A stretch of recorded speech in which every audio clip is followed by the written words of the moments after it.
darbu waliin turtii gaarii. Osoo jaalalliin jiru ta'e aniif ati waliin barru ture. Jaalala jiraachuun isaa immoo si wal na barsiise. Si baruun koo gaabbii duubatti hin deebine keessa na galche. Yaa warra dhaggeeffattoota qophii dambalii jaalalaa. Jireenyi koo akka nama eelee irra taa'uun ta'e.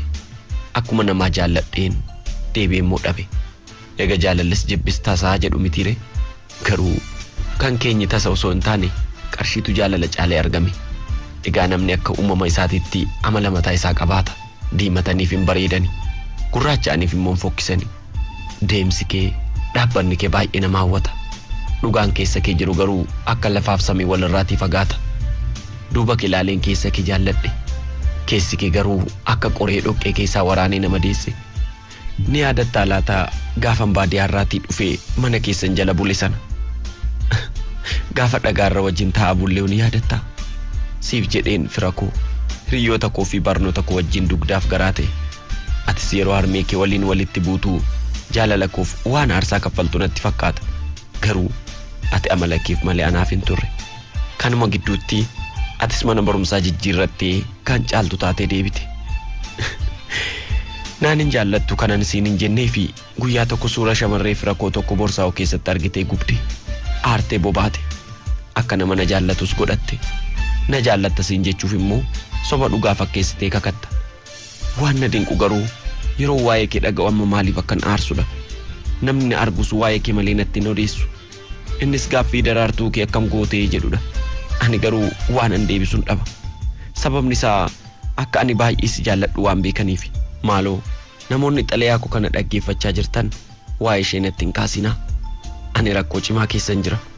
Bilbila daree koo moobaayilii koo keessaa yoon balleesseyyuu sammuu koo keessa jira. Tarii maaltu beeka seexanni ittiin nama raachuufis ta'uu mala. Atis qarshiidhaan na dagattus jaalalaan siif qabuun keessi koo yoomuus hin dagatu. Ni yaadatta yeroo abbaan kee mana mala sirreessaa seenee yeroo aniif ati galaa geessinuufi sana yeroo harmeen kee qarshii hanga si barbaachisu qofa sitti laatu turte. Garuu ati dirqamaan na waliin deemuu qabdaa naan jettee anis fedha kee guutuuf jedheen mana barumsaa hafeen hojii guyyaa hojjedhee si waliin deemaa ture. Guyyaa sana bokkaa baay'ee roobee waan tureef anaan dhukkubni qorraa na qabee baay'ee rakkachaan ture. Ani ilmoo waraannachuu baay'een sodaadhaan ture. Qaamni kollee baay'ee sodaata. Waanan godhu dhabee gaafa na dhukkubee ilmoo waraannadhee gaafa dhiigni karaa ilmoon seente sanaa deebi'ee dhaabbachuu dide sana yaadannoo jaalala keenyaa nuuf haa ta'uu jennee gadda karaa dhukkubsachuu kootiin nutti dhufe gammachuutti jijjiiraa waliin jiraachaa turre. Har'a garuu kun hundiyyuu ni hafe. Jaalallis qabbanaa'e. Hunduu irraanfatamee dugdaaf garaa taaneerra. Sin jaalladha hamaa kee dhaga'uun barbaadu. Waanuma gaarii ta'e hundatti akka baatuun siif hawwa. Nagaatti. Ana Galaanaarraati. Akka yaadaa fi tilmaama namoota hedduutti jaalalli waan xiqqoo jecha xiqqootiin yookaanis immoo qubeelee muraasaan walitti fidanii maqaa isaa waamanii bira darbanidha. Garuu ammoo gaafa qabatamaan nama irratti argamee fi jaalalli inni qulqulluun nama qabe jecha hanga isaa ulfaatu addunyaa kanarrayyuu hin jiru. Kan waamanii yookaanis immoo kallattii adda addaatiin hiikatti laatanii hiikti isaaf maluun ergamne jechuunis hiikatti laachuun hedduu namatti ulfaatu yoo jiraate jaalaladha. Jaalalli waan hundumadha jedhama. Dhugumayyuu waan hundumaa olitti waan hundumadha. Jaalala malee jiruun addunyaa kanaa hiika akka hin qabne nama hundumtuu ragaadhaa jedhee yaada. Akka maqaasaa jecha xiqqootiin akka barreeffame san miti. Waan hedduu of keessaa qaba. Yaa jaalalaa nagaa koo sin daganne. Nagaan koo kan kabajaa bakkuma sin jirtanitti qopheessitootaa fi dhaggeeffattoota qophii dambalii jaalalaaf isiniif haa qaqqabu. Itti aansuudhaan hedduu kanan jaalladhu jaalala isa qulqulluu isa daba hin qabne isa shira hin qabne isa yoomuu haalaan yeroodhaan umuriidhaan narraan jijjiiramne kanan jaalladhuuf bakka ati jirtutti isin naaf haa qaqqabu. Ati akkam naaf jirta? Nagaa keetii jiruun akkam? Ani galata waaqaa ta'uuti nagaa kooti. Wanti na yaachisu yoo jiraate haala jiruuf jireenya keeti. Ooltee bulteen kee maal fakkaataa? Haala kamiin si argadhaa waan jedhu yaadurraan kan hafe ani hedduu nagaa kooti. Baay'oo ko wanti yeroo hundumaa na shakkisiisuu fi har'a akkan xalayyaa kanaa siif katabu na taasisee yoo jiraate ammoo haala walirraa fageenya keenyaatti. Aniifati seenaa wal baruu keenyaa kaasisti mun hin barbaachisu. Sana aniifati ni beekna. Garuu ammoo nuyi akka kanaatti wal jaallatu seenaa jireenyaa, seenaa jaalalaa bareedaas waliin dabarse kana haalli fageenya keenyaa adda nu baasaa laata. Tariitii rakkoon karaa maatii nutti dhufuu danda'a laata jedheen dhiphadha. Dhimmi ijoon xalayyaa koo har'aas kanuma irratti kan bu'uureffatedha. Baay'oo koo dhugumaan nuti jaalala sirrii wal jaallanna. Jaalala sirriif ammoo gatii yoo kaffalle wanta nu gaabbisiisu hin jiru. Aniifati jaalala qulqulluu onnee qulqulluu keessatti nu waliin uumamtee waliin dhandhamachaa jirru kana sababoota garaa garaatiin rakkoo isheetti dhufan akka dandamattu taasisnee biqiltuu jaalalaa nu keessatti biqilte kana yoo kunuunfachuu baanne faallaa kanaatiin madaa yoomiyyuu qooruu hin dandeenya madoofna. Maaliif irra deddeebiteen akeekkachiistaa jechuu dandeessa? Baay'oo koo maatiin nuti irraa dhalannee maatii baadiyyaati. Inumaayyuu intala beekan akkasumas ammoo ilma beekanitti intala isaanii heerumsiifachuu akkasumas ammoo ilma isaanii fuusifachuu barbaadu. Kun anaaf siif haaraa miti. Duudhaa kaleessa keessatti guddanne waan ta'eef garuu aniifatammoo ilmaan saba tokko irraa uumaman yoo ta'an iyyuu haalli bakka jireenya keenyaa ammoo yaaddoo namatti ta'a. Jechuun koos ani godina Wallagga Lixaatti argama. Ati ammoo Shawaa Bahaatti kanatti jirtu. Tariitii haala nuti itti wal jaallannee fi akka nuti ilaalletti haala salphaadhaan wal arginee maatii keenyas mariisisnee waliin bultoo jaarrannaa jenneeti. Garuu ammoo shakkiin koonni guddaan maatiin yaada kana nu fudhachuu dhiisuu jedhee yaada. Sababni isaas sababa fageenyaa qofaaf. Garuu ammoo anaafati akka taanu taanee maatii keenya amansiisnee waliin jireenya gaarii akka jiraannu hadaraan sitti kennadha. Waaqa jaalala uumes nan kadhadha. Atis ammoo haala dandeesseen akkuma anaan maatii keenya amansiisnee waliin bultoo gaarii jaarrannaa naan jettee sana dursii maatii keenyaaf amansiisi. Borsitti dabalamee osoo maatiin keenya jaallatiin si waliin jiraachuun hedduu natti ulfaata. Si dhabuunis akkasuma waan ta'eef. Kanaafuu baay'oo koo hadaraa kanan siin jedhu dursiitii maatii keenyaaf amansiisi. Akka isaan jaalalleetti jaallattu san kabajanii si fudhatannaaf taasisi. Hadaraa jaalalaan siin jedha. Hedduun si jaalladha. Anis karaa kan koo kan jiru maatii koo nan amansiisa. Sanaa booddee hanga Waaqayyo lafa kanarra jiraadhaa jedhee nuuf eeyyames jireenya gammachuu fi qannoo waliin akka jiraannu hawwii kooti. Hedduun si jaalladha. Si dhabuun fedhu. Atis akka na jaallattu nan beeka. Garuu ammoo akka jireenyi keenyiif jaalalli keenya hin gufanne hadaraa nuuf taasisiin siin jedha. Hiriyyaa kee kan hedduu si jaallattuu fi kanatis hedduu jaallattu ana baay'isee guutamaati. Godina Wallagga Lixaatti kan argamtu irraa baay'isaa Tafariitiif godina Shawaa Bahaatti kan argamtuuf bakkuma jirtutti nagaan naaf jiraadha.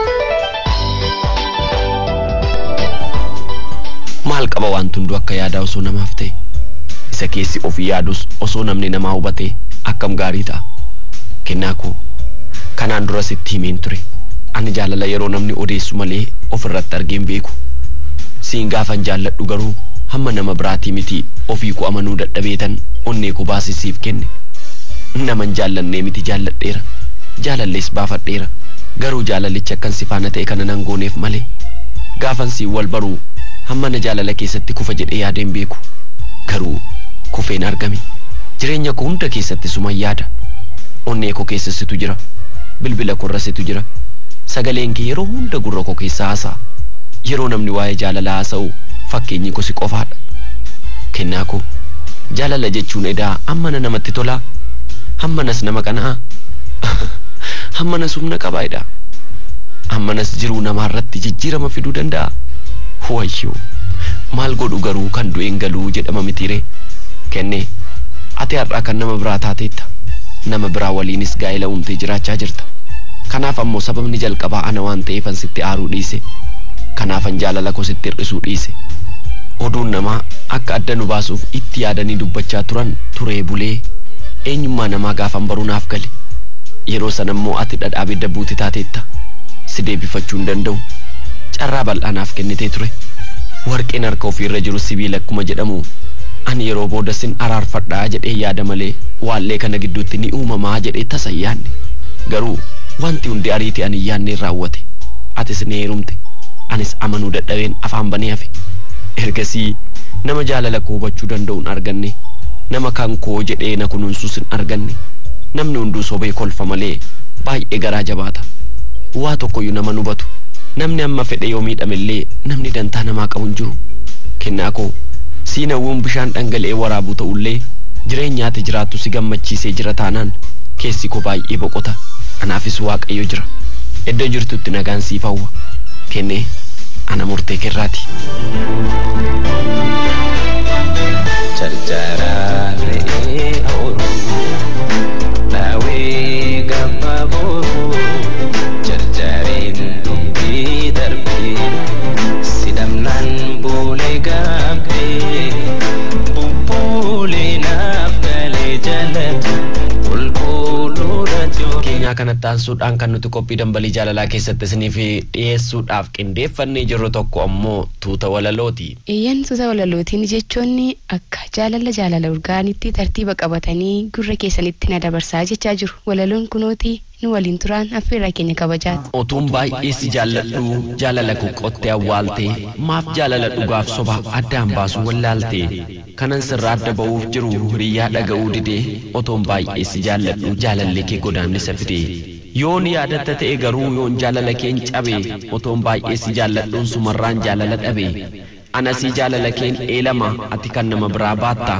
gam lamaan maxxantuu taatee gam lamaan waadaa nyaatte gaafa waadaa naaf galtu afaan kee damma gootee jaalala homaa dhabuun onnee qulqulluu moote an dhuguma jedheen garuu waadaa jaalalaa seene garuu otoo galman ga'iin jaalalli kiyyama seene an sirraa abdii dhaba jaalala kee dhiisuun filee dhugaan nama jaallachuus jaalala kee irrattan jiilee jaalalli dhugaan badee hunduu madeessuuf fiigaa onneen namoota baay'ee sobaan madaa'ee dhiigaa dhugaan nama jaallannaan baataan onnee kee cabaa utuu onnee hunda laaltee hunduu godaannisa qabaa maqaa jaalala keef jedheen osoo waraanamiin dhiigee manni dhugaan ijaarame otoo an hin beekin jigee afaaniin ana shoomaa ilkaaniin na kolfitee ani hin beekne hoomaa kaanisoo na dhoksite kennaa kosiin jedhee yoon maqaa si waamu na dhiistee sokkite sittin dhagaamu kennaa kosiin jedhee yoon maqaa si waamu na dhiistee sokkite sittin dhagaamu.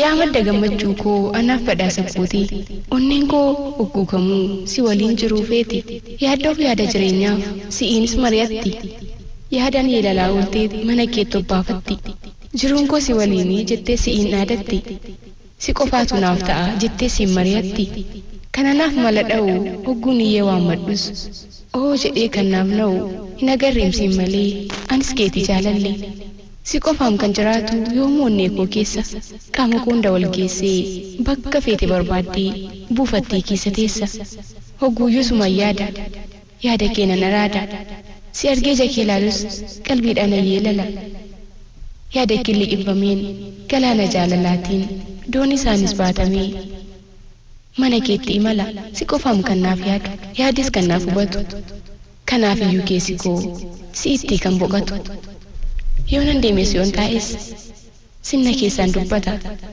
onneen koo siin argatu naaf gammadee boqata guyyaana siin agarree iji koo ala joora foolii kee yommuun sufu imimmaan narraa qoora guyyaati naan jirretti yaada koo liqimfameen ija koon bakkee joora yogguu siin argadhutti foolii kan keessuu feetan imimmaan narraa qoora jaalallan siif qabu taseen tilmaamamu halkanis yoonan rafuu abjuun si'i kan na waamu jaalala keettiin ibsuuf an takkaan qabu jecha maaluma dubbadheetan garaa kan keessi ciibsee jaalala koo siif ibsa hedduudha natti ulfaata yaadni kee naan fudhatee olii gadi naan kaata masiisee si waamusii narraan ba'u meekan kee callisee waa'ee kan kee gad buusee olis baasee xiqqeessee yookaas guddisee awwaa'ee kee tilmaamus dhabeen bakka yaada kee bakka kanatti umureen jaalala kee obbaafadhaa jedhee kanan tilmaamu takkaan arganneef yaada